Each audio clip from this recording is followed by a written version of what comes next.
ইস রে ভাই, বড় শখ আছিল সেনাবাহিনী হইতাম। ইয়া হাসানি তুই হইতে পারলাই না কেনে? অত পড়ালেখার লাগি হইতাম পারছি না। তে পড়ালেখা করলাই না কেনে মন দিয়া? দৌড় বেটা, মন দিয়া কিলা পড়তাম। কেনে বা? ইয়ারে ভাই, আমি ছোটবেলা যে টিউট আসলাম রে ভাই, কিতা হইতাম তোমরা রে, এত টিউট আসলাম রে ভাই।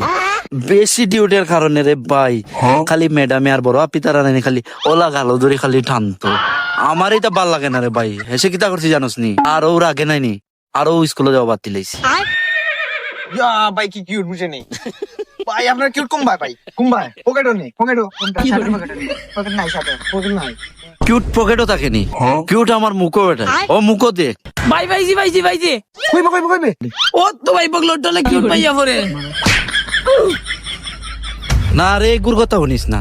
আসলে সত্যি আমি আগে টিউট আসলাম রে ভাই। না ভাই, কেউ লাগে না আপনি কিউট লাগে।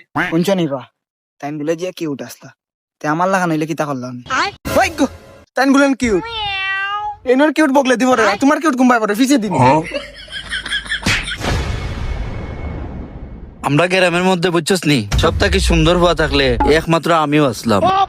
না রে বো দেখিও লাগে তুমি আস্তে এলাকাতে পিস আসলা যাই গিয়া লাভে। দৌড় বেটা এলাকা মারাইস না, সারা বাংলাদেশের মাঝে তাই নাসলা একপি ধর বেটা, বাংলাদেশ মারাইস না ভাই। আস্থা পৃথিবীর মাঝে কোন সুন্দর বুয়া থাকে একমাত্র তুমি আছো ভাই, এখানে আমি বিশ্বাস করি ভাই।